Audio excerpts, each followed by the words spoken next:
Hey guys, Nicole Spinosa with the Short Sale Queen. And today I have Carolynn Castillo here. We're so excited to have you here. And today we're going to do a case study that is absolutely crazy. It's a foreclosure case study. And I'm so excited to bring Carolynn on so we can go over all the details from the very beginning of where she got the deal all the way to how she was able to problem solve. I love this. I was so excited to bring her on the channel to really just dissect this from start to finish so that you guys can see kind of what I've been talking about with the loan modifications and all the different options. And quite frankly, the worst case scenario that a seller can get into. Literally. Literally. And so this is a perfect case study. So Carolynn, why don't we start with how you were able to get the lead? So it was a cold call. Okay. It was a Liz Pendant's list. So we had originally cold called it. And when I spoke to them, they said, no, we're not selling the house. This has been a case study for me too, because it really has been because, when you're on the phone with these people, when you're cold calling them, they tell you say, yep. Are you thinking about selling your house? And they say, absolutely not. They never want to sell. Yeah. Yep. And as a realtor and investor, you're kind of like, okay, I guess you're not selling your house. Bye, And so, I asked her, I said, well, what are you going to do to get out of this situation? Like, what's going on? She says, I'm working with a lady doing a loan modification, So I was like, oh, okay. So you're doing the loan modification. Normally that takes a couple months. What I'll do is I'll just follow back up with you and kind of see how things are going, because she was like dead set not selling the house. Okay. So right there, I want everybody to understand two things. One, that is such a common objective, like probably one of the most common of I've already gotten this taken care of. I don't want to sell, right? So the key here is that you at least had the knowledge to understand the process, right? You're like, okay, well, this takes a couple months. Can I follow back up with you? Which of course she said yes in this situation, which most people will. Most people are very open for you to just touch base with them. Mm-hmm. And then the second is the actual follow-up, because most people will just hang up and say, okay, on to the next one. So at that point, once you said that, what was the timeline of working with her to get her on board? Okay. So I'm not going to be an A student right now. Okay. No, please be real. Because we want to tell the truth, right? Like, even if it's you messed up, but like, let's talk about that. Cause then everyone can learn from what really happened. So please. Right. And this has really taught me a lot. Okay. It really has. So I did put her in my database, like any good realtor should. Okay. But she was obviously for me on a very low priority. Mm-hmm. So I think that's a challenge that we have is like, there's the prospecting with like that low priority. And then you made another call, the next call, and they were like, yeah, I'm going to sell. And this, so all of those kind of take the priority. Right. So how I ended up back with her is that I cold called her again because she was now on the auction list. Okay. But here's the thing though, because you had waited and you didn't follow up, she had worked with all of those other people. So that I'm sure was a good lesson for you of like, shit, I should have kept in contact with her, right? Yes, this was a huge thing for me because I was like, oh my gosh. And then I thought about all the other people that have told me the same thing, and that now moving forward, I'm like, no, like, okay, you're not going to sell. Not a problem. Let me get your email. We'll keep in touch. When should I follow back, and have them on a steady follow-up campaign, even regardless of what they say, right? So anyways, I was cold calling the auctions and she popped up and I said, oh my gosh, I was like, what's going on? You're on the auction list. I thought and then that's when she just, opens the whole can and tells me, this is happening and I'm supposed to be selling my house tomorrow to this investor, but they haven't given me any paperwork. And now this and now that. And I had already dealt with a few, characters in the investment space over here that characters, I will say that, okay, that, are not people of their word, that say that they're going to buy someone's house and they don't. Right. And so I just felt it honestly in my heart that I said, I'm going to come over and see you. I said, because at this point I knew definitely she needed to sell the house. And she didn't have anything lined up. She was actually feeling very concerned. So that's when I from the dialer. Okay. I booked the appointment and I went over to her house. Okay. So awesome. You secured the appointment. You had somewhat of a rapport before because you had talked to her. So when you get to the house, I want you to start with because guys, there's multiple companies. So it's not, the reason why we're doing a case study is because this lady did not just sign with an investor. She got into some real shit. So start with the first company. When she said that she was working with a loan mod company, explain what they were trying to do and what happened with that.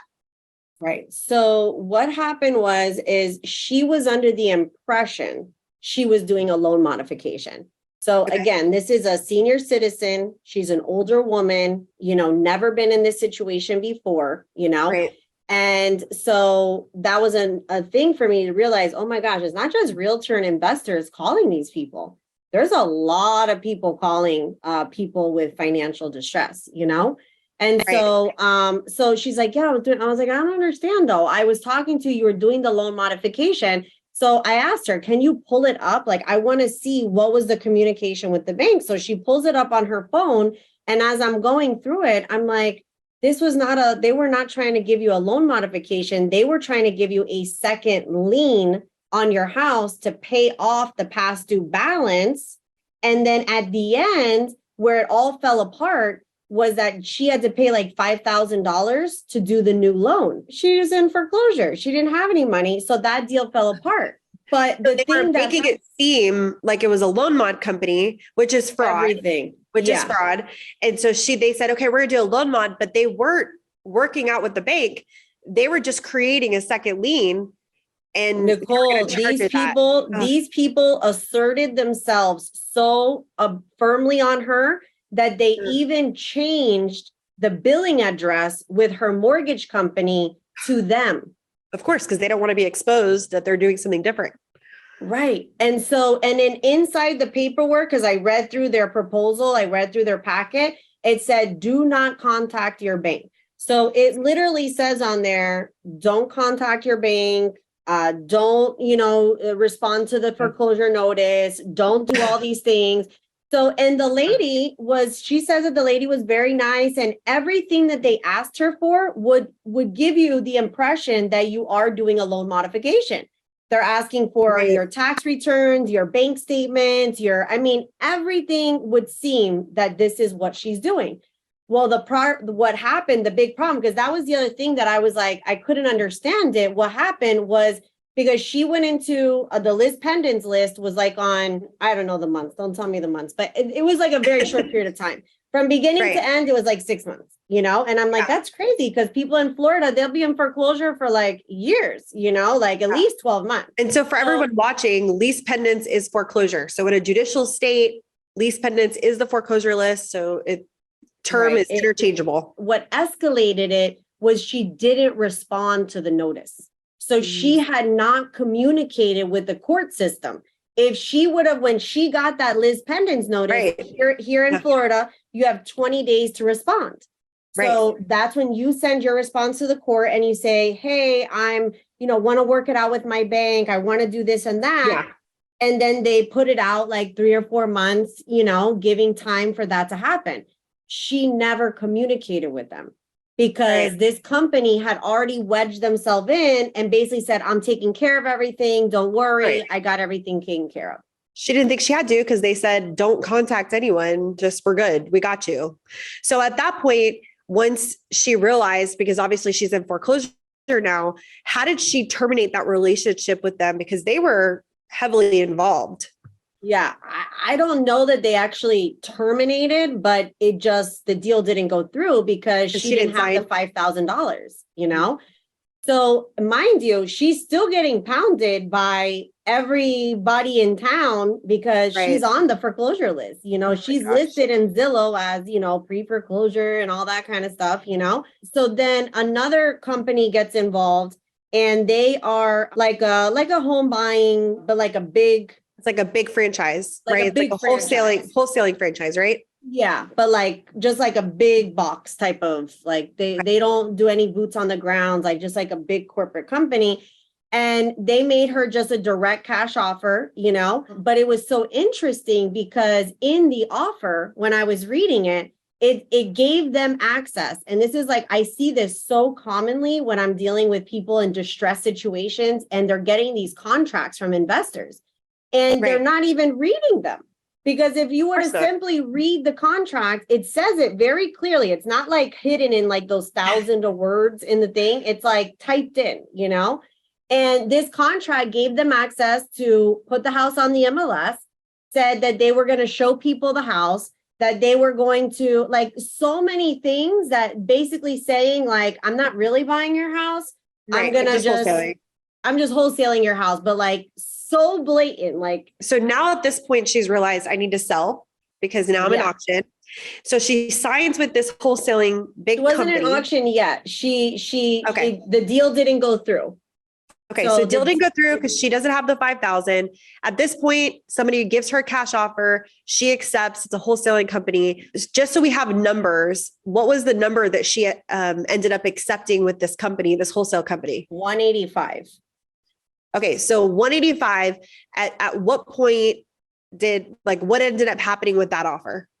So basically, again, she didn't read. You know, because technically, if she would have even read that first company and really looked at it with a scrutinizing eye, she would have figured out this is not my bank. They can't do a loan modification for me, you know. But when you're distressed and you're not not used to dealing this, and everybody's telling you they're going to help you. Well, it's also the way they position it, right? Because so I know a lot of companies, especially back in the day in like 2010, 2011, there was, like hundreds of loan mod companies before it was illegal. And so these companies would actually negotiate and they would say to the sellers, because I remember I talked to so many of them and they'd say, don't pay your mortgage, pay us half of what you normally pay your mortgage and we're going to negotiate on your behalf.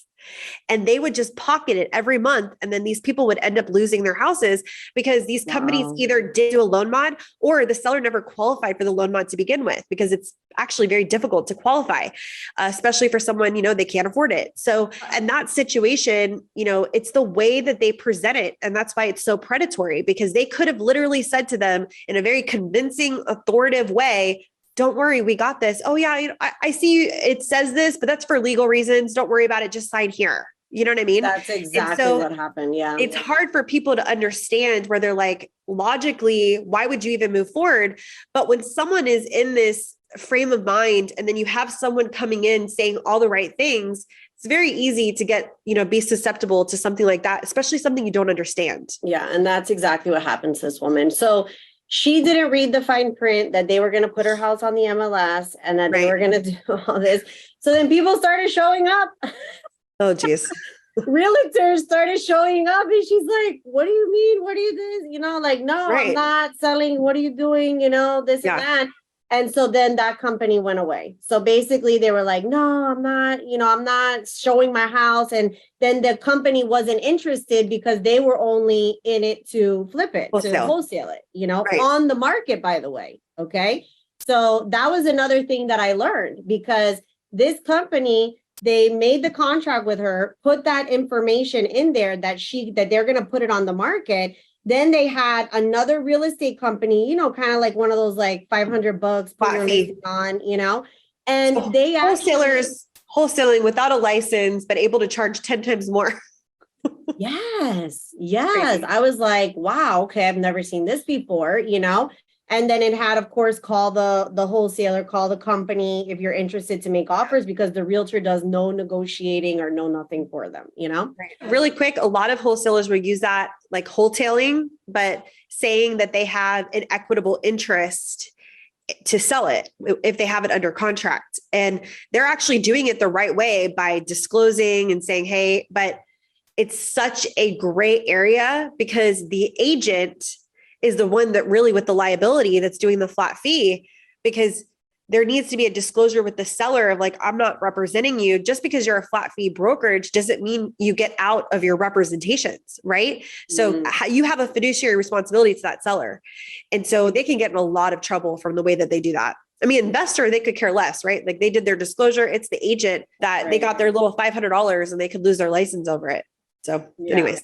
Yeah. So that was that person. And then there was another company that was interesting. This company, if your house gets sold at the auction, so let's say that nothing works out and your house gets sold at the auction, this is a company that represents you. And I think it was like 13% they charge the seller, that they will go to the court registry and get the overlap money from after you pay off all your stuff. Then whatever's left over, they'll charge you 13% and they'll get it for you. There's actually investors that teach how to do that. But the sellers, because the homeowners have no idea that they have the legal right to those proceeds because they don't even know to follow up. And the courts don't say anything because they want to keep it. So if they get asked, they have to give it to them. So there's investors that teach how to do that because the seller wouldn't know how to do it otherwise. But yeah, 13% just for knowing how to facilitate. So at this point, she's on the third person that she's trying to sign up to work with. Okay. Yeah. Yeah. And then the other thing is that person, I don't know how this worked out, but that company in whatever paperwork they did had then asserted themselves as the attorney on file. So this was an actual attorney that she was signing on with? It was a company that when I read their paperwork, this is what they do. They go and they get it. But when all the paperwork was done, she was asserted as the attorney on file. So like, was it power of attorney or no, like you know, like when the foreclosure paperwork and all the notices and everything, she's on there as the attorney, and she's not representing the seller by any means in regards to that. What is going on in Florida, Carolyn? Let me tell you, there's a lot of shade over here. Okay. You know, it's funny, like totally off subject. I'm from Florida. Did I ever tell you that? I think I know that. Aren't you from Broward? So no, Miami-Dade. You're from Miami-Dade. Okay. Yes. So born in Miami and then moved to Orlando. Right. And they got out as quick as I could because all the crazies are in Florida. And I'm sure we're going to get some comments about this on YouTube. But anytime I see a meme of something crazy happening, like somebody mental or whatever, I'm like, please don't be from Florida. Please don't be from Florida. And it's like Orlando, Florida, Tampa, Florida, Jacksonville. I'm like, oh, crap. But it's true, though. Like, it's insane. So anyways, but yeah. And so I just moved to Jacksonville area. And I worked in South Florida forever, right? Because I also got legal aid involved in this. Okay, that's still part of the story. And legal aid told me that there was a specific zip code in Jacksonville that is heavily targeted because I guess the people that live in that zip code are known to be, I guess, like more like they don't really know too much about business and stuff like that. And so criminals, like people that do that kind of stuff, they focus on that zip code because they know they can take advantage, That's so sad. I will say that is pretty universal. I mean, we're in 14 states and, a lot of the people that are just in this situation, like, and honestly, when you're emotional, your emotional intelligence is extremely low, right? So whenever you're in emotions, you have zero. And so that means that there's no logic, right? So whenever we're emotional, we have very low logic. And so with that said, maybe if you were in your right mind, maybe you wouldn't move forward. But I mean, I agree. We see it all the time. And it's definitely a nationwide problem and why it's so important to do things like this to really bring awareness before people sign things, right? Like it's crazy. So, all right. So back to the case study. So at this point, she signs on. This person is now the attorney of record on behalf of her. So how does she get out of this one or what happened with this one? The lady's still on there. I mean, she's still on there. Everybody's just hanging out. I don't understand. She's just floating around. She's on all the legal paperwork. She's on everything. It's just crazy. Wow, that's crazy. So she, so that lady's there waiting, in the wing. If she does go to auction, then this would happen. So then at this point, she's actually gets served the auction notice. At this point, she gets a sale date. At this point. So now she got a sale date. So now even more people come out of the woodwork, right? Because then there's people that just focus on the auction, Right. Yeah. So, and then typically from what I have found is the auction people, it's like it's now, like now there's such urgency. Right. The heat just turned up in the kitchen and now it's like pounding time, So she gets involved with a wholesaler, okay, in real life, a physical wholesaler, not the big box company that she originally dealt with. So through a phone call, okay, cold call, got involved with him, and he makes an appointment, comes to the house, okay, so it's a real person now, right? Right. And so this person basically, says he's going to help her. He's going to take her, get this taken care of. He's going to buy the house for her.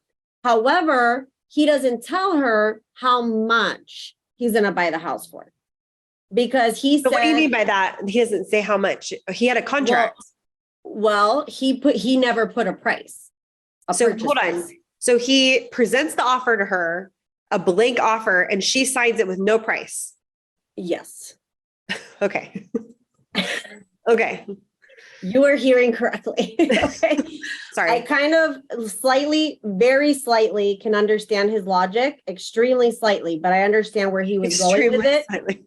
Okay. It was, in my opinion, unethical, but I understand his point. Well, it's not legal. Like anytime you make changes to a contract, I think we talked about this one where whenever you make changes, you have to have, after the contract is executed, you have to have initials. You can't just put in things in the contract after the fact. Like that's insanity. Yeah. Right. Well, his mindset is that he didn't know the payoff. Okay. He didn't know the payoff. He didn't know exactly, she had not done the title work. He didn't know what it was. So it's interesting because he kept giving her a promise that he was going to make sure that she walked away with 5 figures. 5 figures? Okay. Literally, this is what the guy promised her, that she was going to walk away with 5 figures. Okay. Okay, and I'm like, I never heard that terminology in my life. Okay. I know usually it's 6 figures or, whatever. No, 5 figures. So 5 figures would have to be sounds way better. The lady was in her situation and this guy was saying he was going to help her. He was going to get her some money so she can get out of this and all this kind of stuff. So he then goes on his own. He then goes and files a bankruptcy in the court system on her behalf. So how was he able to get her information to do that? So at this point, so he files on behalf of her so that the foreclosure can stop. Has he already gotten the payoffs at that point? So does he? No, this was like, when we look at the paperwork, it's like contract on this date, foreclosure, bankruptcy filed on this date. Like this was like a system for him, and then he submits to the courthouse. He submits that he's processing a short sale. Okay. On behalf of this person. Okay. And he puts in the court system a price, which that price for the house was $98,000. So, and this is the same. So earlier for everybody, she had it under contract at 185 with the wholesaler, which tells you is worth way more. Mm-hmm. And now he is trying to get it for 90,000 to do a short sale. Mm-hmm. Mm-hmm. Oh, so he submits this contract at 98,000. He files the bankruptcy. All these kind of things are in the motion, right? But the customer is just thinking like, oh, like this guy's gonna save me 5 figures, right? Whatever. Figures. That's when I step in. That's when I get involved. So all of that has happened, and then I see her as well on the auction list, and that's why I ended up at her house. So she when I got there, she was supposed to be having a closing. That's what she had said to me on the phone. So, well, because she signed a contract, but she still never saw anything. And then the investor had stopped it saying a short sale. So he never actually tried to do a short sale, or he just made that up? He made that up. Okay. So now, did he give her a closing date? He had given her, well, we're going to close tomorrow. Like one of those, like, we're closing. We're going to close tomorrow, So then you go to her house. I go to her house. What does the conversation look like? The conversation is, how much are you selling the house for? Right. Pretty basic question. Yeah. No kidding. She had no idea. And that's when I knew we had a problem. I'm like, holy shit. Yeah. I'm like, what do you mean you don't know? She's like, yeah, I don't have any paperwork. I'm like, so you're having a closing tomorrow. Have you seen a settlement statement? Do you know what you're going to be netting? And she's like, no, he just keeps telling me it's going to be 5 figures. And I'm like, 5 figures? I've never heard of that before. 5 figures? That's what you say to someone, 5 figures? So I said, well, let's call him. Yeah. Well, if everybody, you know, if everything's good, Right. stop. Yeah. You know, Answer the question. Yeah. You know, and so I call him and I said, so how much are you buying the house for? He's like, well, we don't exactly know yet. You know, we're waiting for the payoff. And I said, well, what does the payoff have to do with the purchase price? What are you offering her to buy the house at? You know? And he's like, well, I can't tell you. I promised her I'll give her 5 figures. You know? And I was like, I'm like, the 5 figure thing again. You know, I'm like, okay, sir, you know, like the 5 figures, you know, but I said, I want to see a settlement statement. At this point, he's starting to get angry with me, you know, because basically I flipped the lights on. Okay. Yeah, now the lights are on. And somebody that actually knows how business is run, how things are done, you know, and I flipped the lights on and now he's like, what are you trying to do? What are you trying to do? You know, and I'm like, I'm not trying to do anything. I'm speaking with this customer and I want to know, she says you're having a closing tomorrow. I want to see what is the settlement statement? What are the deal, you know? And then he's like, well, you know, you're a realtor, you're around. So yeah, I'm a realtor. He said, okay, well, she needs to get another apartment. So why don't you rent her something and then we could all eat? And I'm like, sweetheart, I'm not here to eat nothing. Okay. Yeah. What I'm here to do is find out what's the situation and make sure that this lady is getting on her way. That's all. If you've got everything squared up perfectly, perfect. Answer the simple questions. What do you have under contract for? Yeah, he couldn't. So then I say, okay, who's the title company? I mean, again, basic question, you know, title company didn't have the paperwork, didn't have this, didn't have that, didn't have the payoff. And that's when I started saying, I said, oh my gosh, you know, I said, and this lady has a sale date. Right. So to me, this becomes like a personal, like a moral situation, you know, like, she's about to lose her house because of this guy. Yeah. You know, and so that's what I'm trying to say is like either, and like I said, I've already popped a few in this town. Okay. And this was another one. And I've already been down this road. Like in realtor world, the way that it works is this is our deal. It falls apart in inspections. It falls apart in appraisal. Guess what? We sign a cancellation. Everybody goes their separate ways and we move on. Right. But in investor world and in wholesaler world, they just ball and chain people. Yeah, because immediately they file a memorandum, they file the memorandum and then they just sit around and they ball and chain people, you know? And then in this case, this lady didn't have the ability to be ball and chained, you know, because she was about to lose her house. And that was the thing. I knew what the value of her house was. So pause. Before you go into that, let's talk about that really quick because, you know, there's a difference between protecting your interest because, you know, obviously I'm an investor too, right? And so if I have to file a memorandum, I'm going to do that.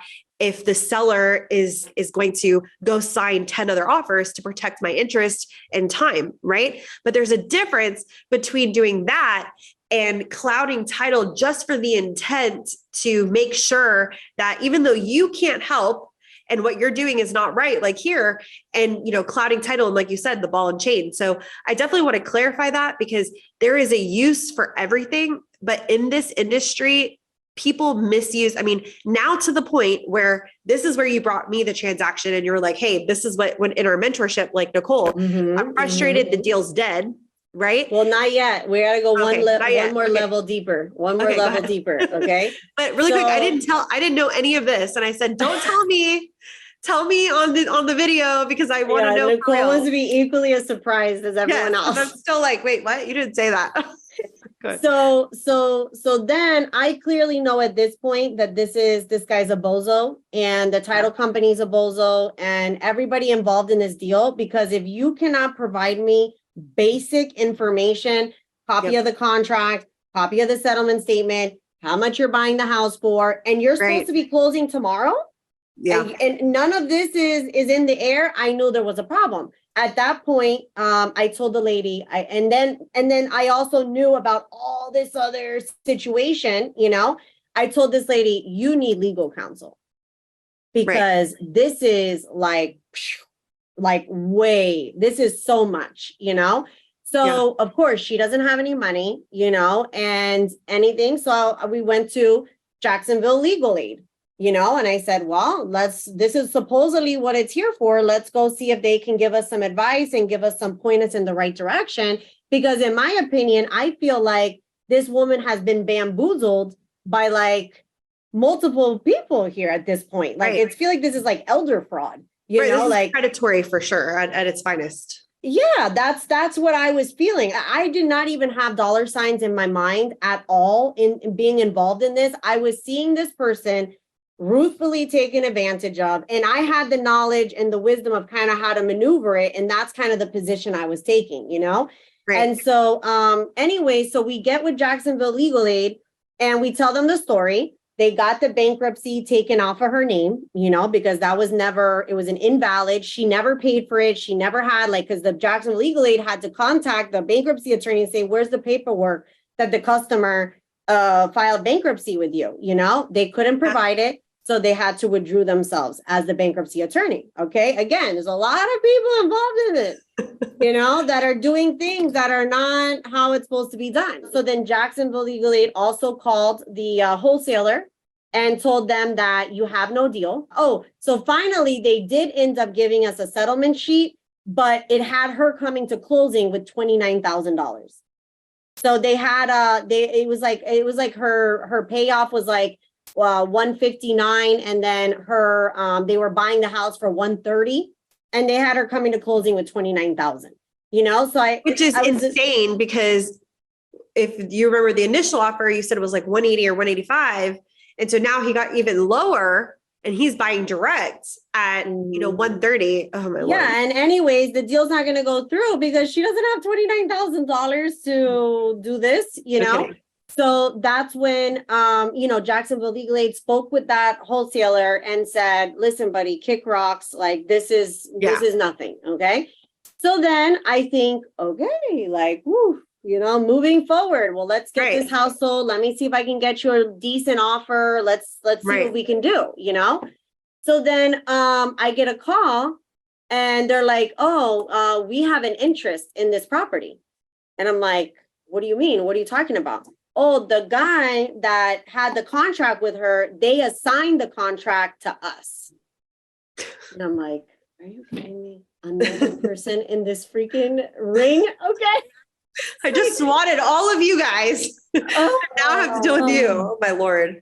So this investment firm, okay, was extremely aggressive. And I'm a tough cookie. Okay. I'm very tough. It takes a lot to rattle me, Yeah. And this guy was in his tactics was so aggressive that it made my stomach turn. The forcefulness of his talk and that this was this and you're not going anywhere and we have a deal and you can't do nothing else and this is this and this is that and we're gonna oh my gosh, and that's me that I do this every single day.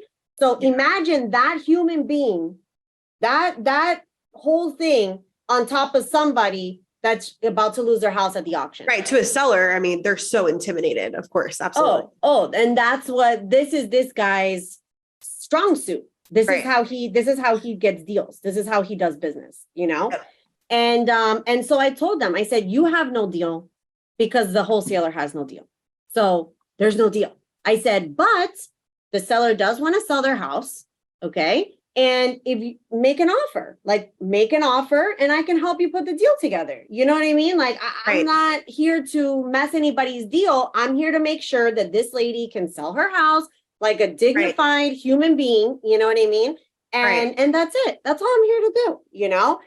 The wholesaler couldn't close on it. So what are you going to do? So they wouldn't make an offer. They said that they were not willing to pay more than $5,000 over her payoff.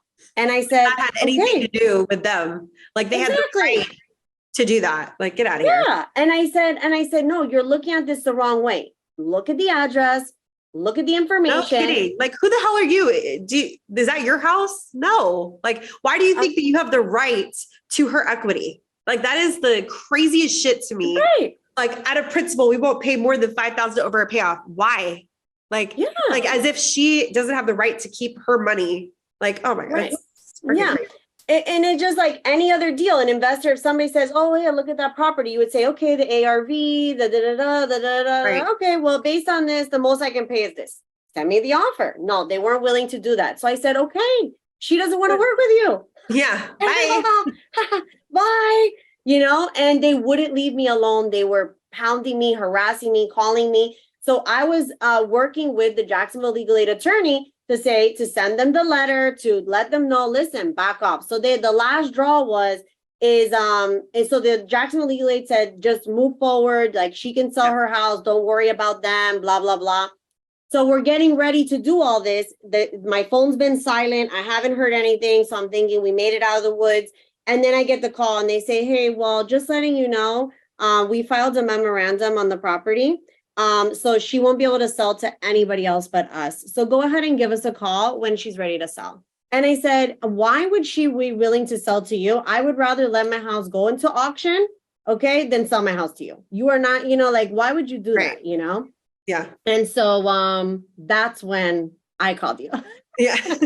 So at that point, you were like, this is dead. Like, oh my gosh, because there's no money to fight it. And so this was this has taught you so much. Like, think about how much you've had to learn going through this transaction of, down from the marketing all the way to problem solving. And this is, experience is the best teacher, and or listening to a show like this where people can learn from. Don't have to make this mistake. Right. Yeah. So at that point, that's where we talked and I'm like, hey, look, just because someone files something doesn't mean that they have the right to, right? And in order to have a valid contract, which they didn't, because this is the one where they just filled it in and just made it up, they are now have the burden to prove that the memorandum is valid. And so at that point, once we had that conversation, then what happened? So I reached out to a foreclosure attorney, or I reached out to someone that I have a relationship with, that for probate and foreclosure and just an overall, attorney that handles this. And I explained them the situation, and they basically said exactly what you said, that, and the attorney told me, you shouldn't let them get away with this. And it was like, it was just I guess I was absorbing too, like the feeling of the client, of just like the helplessness of just like somebody big and powerful with, money or this or that, like just taking advantage of somebody that's can't really defend themselves. So she said, I said, well, this is the contract that I have and this is what I have. And so we took the step to go ahead and get the attorney on board. And the attorney said the course of action is we have to send them a demand letter demanding that they sign the release and cancellation. And so again, this was still like nobody was feeling mushy gushy inside at this point. Still nerve-wracking, yeah. And and it's funny because I was fighting with myself throughout the whole transaction, because I'm like, Carolynn, you don't need to be dealing with this. Like, you don't need to be doing this. Like, why are you getting involved in this? But it was like morally, I couldn't walk away. Like I was so invested at that point, I just couldn't. And just to see this person take advantage of this person, I couldn't, And so I said, well, we're going to move forward. We're going to do the photo shoot. We're going to do everything, but this is like a complete walk of faith at this point, because again, I don't know what they're going to pop up with, like when they send the demand letter and all that happens, like there's no guarantees here, and that's what the attorney said. Of course, attorneys always say that, there's no guarantees, Realtors, it's a guarantee. You better sell your house for what you said, okay? But attorneys, there's no guarantee, guys, okay? Right. And they get paid up front. We get paid at the end. Anyways, we got a whole mix up of realtors. So at what point, what was the end result? So you put the house on the market. Bottom line is, I just want to say this really cool moment, okay? Because what ended up happening is I was feeling super overwhelmed with the situation, And I moved forward. We did the photo shoot. We helped the lady clean up. She did amazing, by the way. And that's something I want to say because this seller, the reason that I was so compassionate with her is because she was fighting herself in the way that wasn't like she this could, helpless. Yeah. right. In the way that she could fight. Like I told her, we're going to do pictures. We're going to do this. Like, I want to make it look as best as we can. She had that house emptied out. She was trying with every power. If I told her jump, she said, how high? You know, I'm not dragging along a dead body here. Like, this is somebody that sometimes you feel like, or sometimes you have sellers like that, where you're just like, I'm working so hard and I still have to drag you too. And sometimes it's not worth it because you can't help people that don't want to help themselves. Exactly. So I agree. I would have gone tooth and nail for her too, because you could see like this wasn't on her. Like she's doing everything. She was really trying, you know? And so so it was like a Friday, and I'm sitting at my desk and I'm just like, oh my gosh, I know when I put this on the market, when I put this on the MLS, every investor in town it's gonna be like a bomb went off. My phone is gonna be hijacked for a week. The people that we have this little problem with are gonna know. Right? Like, I'm just thinking of all this and I'm just like, oh my gosh, this is going to be like a nightmare. And I don't even know if it's going to go through, and I don't even know. Right. So I hear this voice tell me, look up the neighborhood and there's some cash sales that have gone on there. Call the cash deal and ask them if they want to buy another house. And I was like, oh my gosh, good idea. So I was like, oh, that's a good idea. Wow, what a great idea. Mind you, this was Friday at like 6 p.m. Okay. Everyone's already out at happy hour by now. I call and the guy answers and he said, yeah, send it over. You know, I'll send it to my client, send it over. I send him over because I just had the photo shoot. I send over the photo shoot. I sent him the information, no price, no nothing, absolutely nothing, right? Make me an offer. Okay. On Sunday, I decided to hold off on putting it on the MLS. On Sunday, I had a cash offer in my inbox for $245. Holy cow. So 185 to 130 to now 245. Like, yeah, holy cow. Yeah. And that's huge. So how much was the seller netting? So more or less, she's coming out with about 50 grand now. Mic drop. Yeah, that's like life changing for someone that was getting pounded and you're not getting nothing and you're this, you know, like. And the crazy thing is that even in those other situations, she still could have come out on top, you know, and not gone like this route, but they put her through the ringer into solely taking advantage, because I don't want to discourage the investors that are watching. I mean, you absolutely, if you do it the right way, it can be a win-win situation, right? Had she sold to an investor at 185, 200, whatever, she still could have made money and she wouldn't have been as far behind because her payoff has gone up exponentially, all the fees. So it's the fact that these investors got greedy. And they tried taking advantage to get it unrealistically low, just to get it low, because that person that bought, you know. Right. Yeah. Because they saw an opportunity to take advantage of her, but you still were able to sell to an investor for 245. So that tells you right there, without knowing anything, how predatory these investors were. 90,000, 130, like, so 50,000. I mean, that's incredible. Yeah. I mean, that's amazing. So now at this point, I have to know, like, what is the seller saying to you at this point? Because you went through hell and back. I've been like adopted into the family. Yeah. Okay. Like, she's leaving everything to me in her will. Yeah. And it was crazy because then on that Monday, I got the offer on Sunday. That Monday, I was able to go to the attorney's office and submit them everything. Here's the contract, proof of funds. Here's all the information. They sent out the release and cancellation of the memorandum, and they couldn't provide the details of a valid contract. And so they had to sign, you know. And so did you close, or are you going to close? Not yet. Yeah, not yet. Yeah, we close on the 6th. Yeah, but we passed, you know, our inspection period, and, you know, it's a cash buyer, and it's like a hedge fund. It's like a big one of those big ones, you know. And hey, they did a good deal for me, you know. That's awesome. So yeah, so this was such a great case study because I know. Holy cow, the hoops you had to jump through, but like what an amazing thing that you were able to do for the seller. Obviously you got paid in the process, but I'm sure more than anything, it must feel so good to have been able to get this to the closing table. And this was a great teaching, teaching moment, lesson of opportunity to now next time, if you ever get in a situation like this, you know exactly how to tackle it. Mm-hmm. And now when people tell me, when I cold call them on the Liz pendants or the foreclosure list, and they're like, oh no, I'm doing the loan modification. I'm like, okay. I was like, what I'm going to do? Yep. I'm not listening to that anymore, you know, because I'm like, listen, I already seen that happen. You know, I'm not letting that go by. If you tell me, oh, don't worry, I got it taken care of.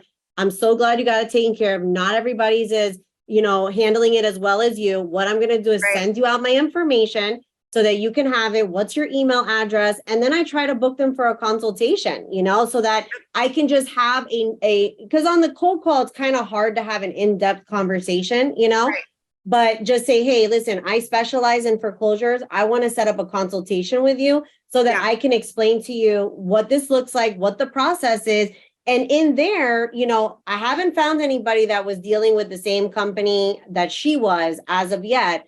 But, you know, now this taught me, I didn't know about the people at the court registry. I literally didn't even know that. Like, I didn't even know that was an option, you know? Yeah. So I learned that. I learned like even these wholesaler, like how they could put in the contract that they're also going to put it on the MLS and they're going to do this and do that. And you know, I want to make a whole video about for people that are considering taking the investor contracts, you know, because I have it all the time. They send me the contract. They're like, am I bound to this contract? I'm like, yeah, you signed it. And it has like all this stuff inside of it, like 30-day inspection period, right? You know, like wholesaling contract. And you know, again, like you absolutely can be an investor and still do it the right way without taking advantage, you know, of a seller. So, you know, as we wrap up this video, I think there are so many key points. I'd love to know what you guys learned from this. Like, have you guys ever been in a situation like Carolyn?